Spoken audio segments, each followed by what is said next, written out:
Try this next time you're at the optician. Don't ask if the frame looks good on you. Ask the person behind the counter who actually made these. Watch how long it takes them to give you a real answer. They won't have one. Not because they're hiding it, because they genuinely don't know. Neither did you until about 30 seconds ago. Here's what's actually happening while you're standing there, holding a pair of Ray-Ban Wayfarers under lighting specifically angled to make sunglasses look expensive. The frame in your hand costs somewhere between $5 and $8 to build. You're about to pay $249 for it. And the gap between those two numbers, call it $241, isn't paying for glass or plastic or research or a hinge that's secretly magic. It's paying for something you can't see, a loop. One company designed that loop. It makes the glasses. It owns the store you're standing in. In a lot of cases, it wrote the insurance plan about to cover part of this purchase. It even owns several of the brands stacked on the shelf next to the ones in your hand, pretending to compete with each other, so that whichever pair you grab, the money lands in the same place.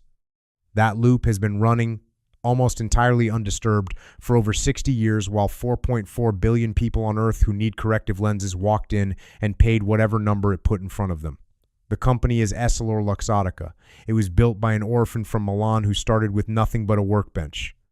And right now, it's being quietly picked apart by a city in China most of the world couldn't find on a map, a city smaller than most American suburbs, doing something the orphan's company never saw coming. Stay with me, because by the end of this, you will never look at a price tag the same way again. And if hidden monopolies are your kind of story, hit like and subscribe now. There's a lot more where this came from. Before there was a loop, there was just a kid with nothing. Leonardo Del Vecchio was born in Milan in 1935, the youngest of 5. His father died before he really knew him. His mother, unable to feed everyone, made the decision poverty forces on people. She kept the older children and placed Leonardo in an orphanage. He was never adopted out of it. No inheritance waiting for him, no family name that opened doors, just the system and whatever he could teach himself inside it. At 14, the orphanage placed him as an apprentice with a tool and die maker, a trade built around cutting and shaping metal into molds accurate to a fraction of a millimeter. It's not a job you choose if you have other options. It's repetitive, hard on the hands, and invisible. Nobody buying the finished product ever thinks about who cut the mold that stamped the part. But it teaches you something almost nobody else in a market ever learns firsthand. Exactly how little a manufactured object actually costs to build once you've built one yourself. Once you know that, a price tag can never fully fool you again. In 1961, at 26, Del Vecchio took that knowledge to a town called Agordo, tucked into the Dolomites, and opened a workshop. He wasn't making glasses. He was making the parts nobody thinks about: hinges, temple arms, tiny nose pads, and selling them wholesale to eyewear companies who stamped their own name on the finished product. A handful of workers, no reputation outside a 50-mile radius, just a man who understood earlier than any of his customers exactly how much margin was hiding inside a 2-gram piece of metal. That's the part nobody tells you about monopolies. They rarely start with a grand plan to control an industry. They start with someone who simply notices, before anyone else does, where the real money is buried. Del Vecchio spent the next decade quietly digging it up. Parts became frames. Frames made for other brands became frames under his own name. Frames under his own name became the war chest for something much bigger, buying the very brands he used to supply. He called the company Luxottica, and once he started buying, he didn't stop for the rest of his life. In 1990, Del Vecchio took Luxottica public, not in Milan, not in Rome, but on the New York Stock Exchange, because that's where the capital lived, and America was, by far, the biggest eyewear market on earth. Asked why he crossed an ocean to list a small Italian frame company, he gave an answer that tells you everything about how his mind worked. If you're going to sail, sail on the biggest sea available. Then he went shopping, and he didn't stop for over a decade. Vogue Eyewear, bought in 1990. LensCrafters, bought in 1995, not through a friendly deal, but a hostile takeover of its parent, United States Shoe Corporation, a company nearly 5 times Luxottica's size at the time.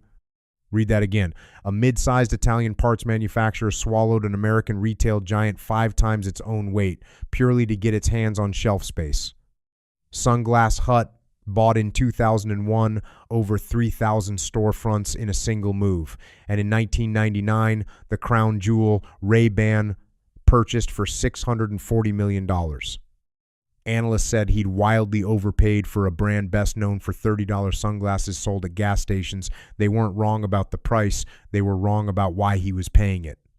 Because the moment the deal closed, Del Vecchio didn't just own Ray-Ban, he owned every store that could sell it, and he controlled what customers were willing to believe it was worth.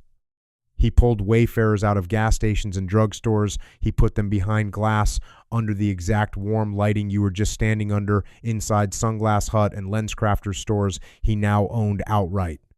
Within a few years, the $30 sunglasses were selling for $150. Today, they run over $200. Nothing about the object changed. Same lens, same hinge, same frame.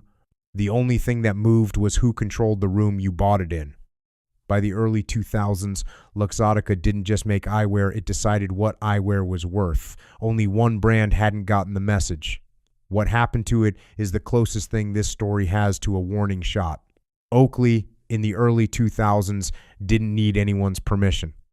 It was one of the biggest eyewear brands on earth, worn by athletes who depended on the gear actually working, built on a genuine reputation for engineering rather than a licensing deal.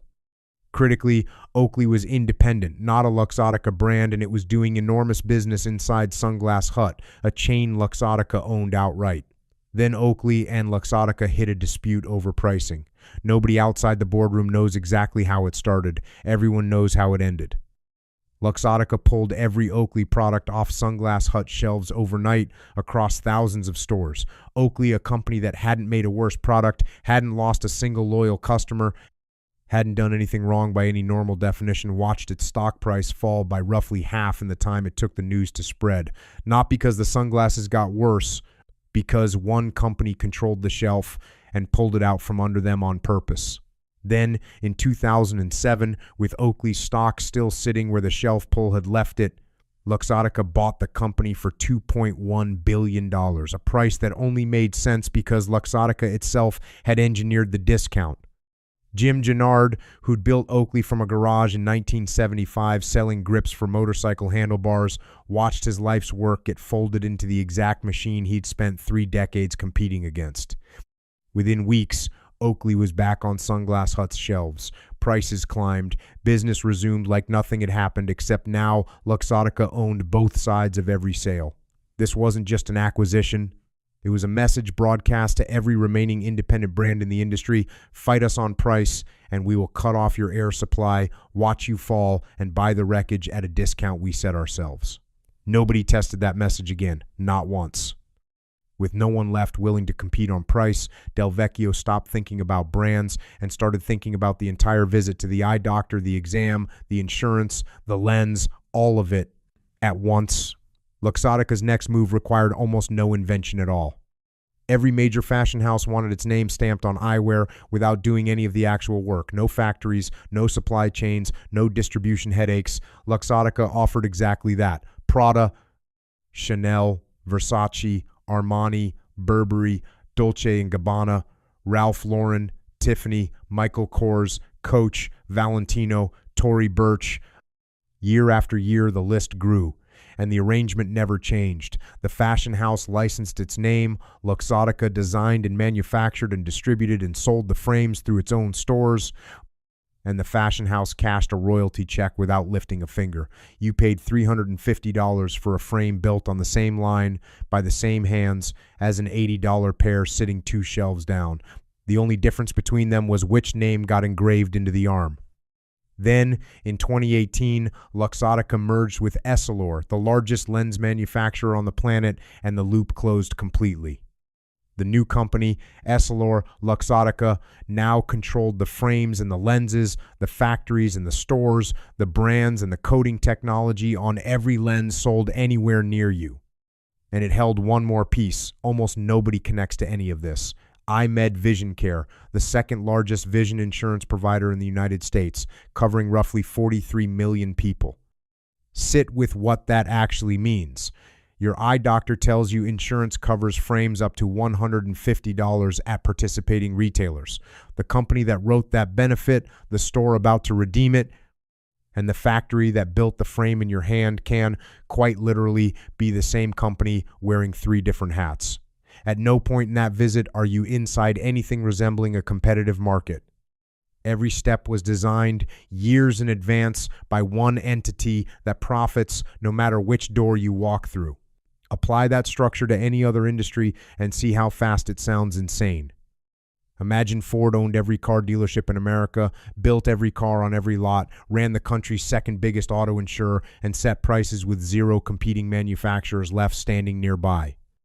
That wouldn't be a business story, that would be a congressional hearing. In eyewear, it's just Tuesday because nobody ever laid all the pieces on the same table at once, until right now. By the time Leonardo Del Vecchio died of pneumonia in June 2022 at 87, the boy from the Milan orphanage had become the second richest person in Italy, and the loop he'd spent 61 years welding shut didn't need him to keep spinning. It just kept going. But 200 kilometers inland from Shanghai, in a city his company never once mentioned in a shareholder letter, something had also been quietly building for 60 years, and it was about to become the first real crack in a wall nobody thought could crack. Danyang is a city in Jiangsu province, about 2 hours west of Shanghai by high-speed rail, home to fewer than 1 million people. Circle it on a map and show it to most people, and they'll shrug. No guidebook stops there. No airline runs a direct flight. Nothing about the skyline suggests it matters to anyone outside its own province. It sits in farmland along the Yangtze River Delta, unremarkable in every visible way. Except for one thing. Locally and increasingly globally, it's known as the glasses capital of the world, and the numbers behind that nickname don't sound like a boast so much as a rounding error nobody caught. Danyang produces more than 400 million spectacle lenses a year. That's not a typo. That's roughly half of every corrective lens made on the entire planet for every brand in every country, coming out of one city you couldn't have placed on a map 10 minutes ago. Add over 100 million frames annually, close to a third of China's total output, more than 1,600 companies, over 50,000 workers, and close to $2.8 billion in yearly revenue, with exports alone topping $660 million in 2022 and still climbing. Its origin story is a strange mirror of Del Vecchio's own, built by people who started with nothing. In the 1960s, a wave of young, technically trained lens workers from factories around Shanghai and Suzhou were relocated to the countryside during a period of political upheaval. They arrived in Danyang carrying nothing but a trade learned with their hands. They taught neighbors how to grind glass. Neighbors taught family. By the 1980s, that knowledge had become a cottage industry, small, inconsistent, cheap, but growing every year. Through the 90s and 2000s, local government money built industrial parks, foreign technology and capital moved in, and factories that had spent a generation grinding bargain bin lenses started funding real research, partnering with universities in Shanghai and Nanjing, buying precision equipment that matched what Germany and Japan were running. By the mid-2010s, domestic manufacturers had broken a foreign monopoly on the machinery that applies anti-reflective and scratch-resistant coatings, the exact technology premium Western brands had spent decades treating as their private advantage. Today, Danyang doesn't make cheap lenses. It makes lenses with the same multi-layer coatings, blue light filtering, UV protection, and precision grinding that expensive brands market as their signature edge, and independent testing has repeatedly shown those lenses meeting or beating the specs of products selling for 10 to 20 times more. Here's the detail that should genuinely unsettle you. Some of the exact same factories producing lenses for domestic Chinese brands are also producing the lenses that end up inside frames sold under recognizable Western names in the exact kind of store you were standing in earlier. Different box, different logo, same lens, sometimes from the same production run. The loop had a blind spot. 2 very different companies found it at almost the same time. Zenni Optical found it first. in 2003 and built a business on an idea almost insultingly simple: buy lenses and frames straight from Chinese manufacturers, sell them straight to the customer online, and cut out every markup sitting in between. No store rent, no fashion house royalty, no loop tax. A complete pair of prescription glasses on Zenni starts at $6.95, full lenses and anti-reflective coating included. Even its most expensive frames rarely break $50. The company has now sold more than 50 million pairs, not a scrappy niche experiment, but a mass market operation that exists purely because a factory in Danyang can build the same product for a fraction of the price and ship it directly to the person who's going to wear it. Warby Parker found the same crack from the American side, and the founding story has become something close to legend in startup circles. A co-founder lost his glasses on a trip and went to replace them. The quote, $700. Standing there, he did the math out loud in his head. The phone in his pocket had a processor, a camera, GPS, a touchscreen, and a cellular radio, and it had still cost him less than 2 pieces of bent plastic and glass. In 2010, he helped launch Warby Parker, selling stylish prescription glasses online for $95. The company grew past 200 stores and went public in 2021 at a valuation over $6 billion. It never dethroned EssilorLuxottica. Nobody has. Not yet. But it proved the one thing the Loop depended on customers never discovering: they'll leave the moment somebody hands them a real alternative that doesn't feel like a shakedown. Which brings us to the detail that ties the whole story into a single knot. Walk into a Sunglass Hut and buy a pair of Ray-Ban Wayfarers for $249. Walk out, go home, and order sunglasses from Zenni for $22. There's a real chance, not a hypothetical one, a genuine one, that both pairs of lenses came out of the same city, possibly the same industrial park, possibly off machines run by the same shift of workers using the same raw glass. The factory doesn't care whose logo goes on the temple. It sells lenses by the millions to whoever places the order that week, and its margin barely moves, whether that lens ends up in a $300 frame or a $15 one. The only number that changes is what you pay on your end of the transaction.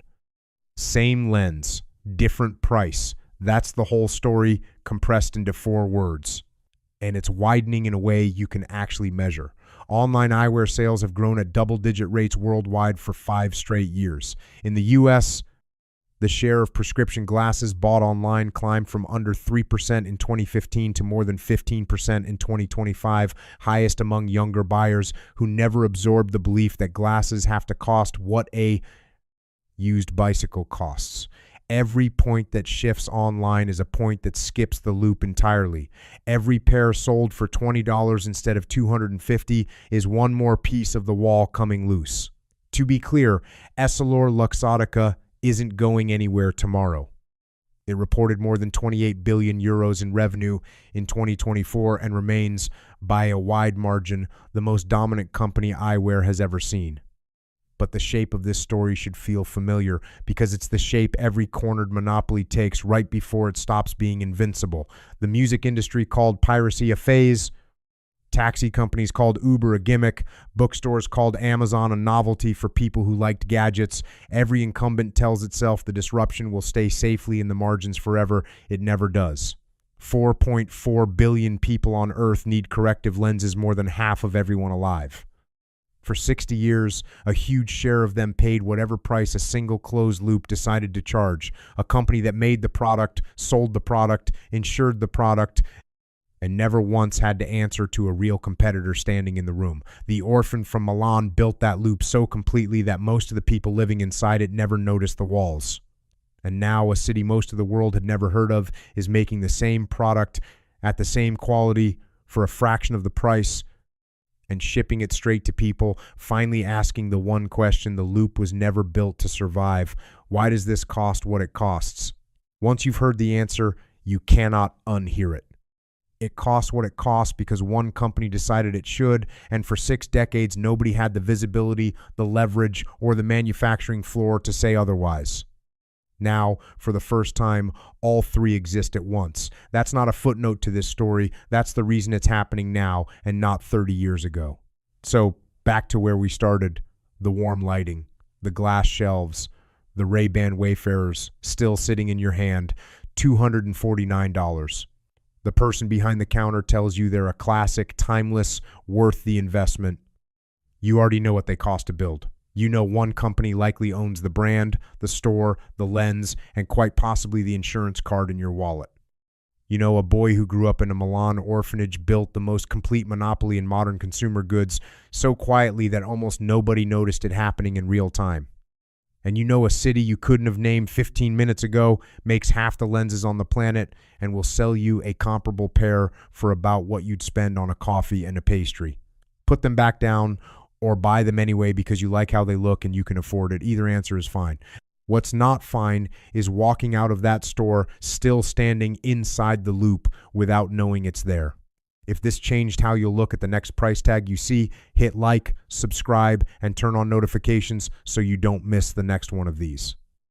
And tell me honestly in the comments, a pair of glasses costs about $5 to build and sells for $250, and one company can own the brand, the store, and the insurance that pays for it. Did you know that 10 minutes ago? Now that you do, what are you buying differently?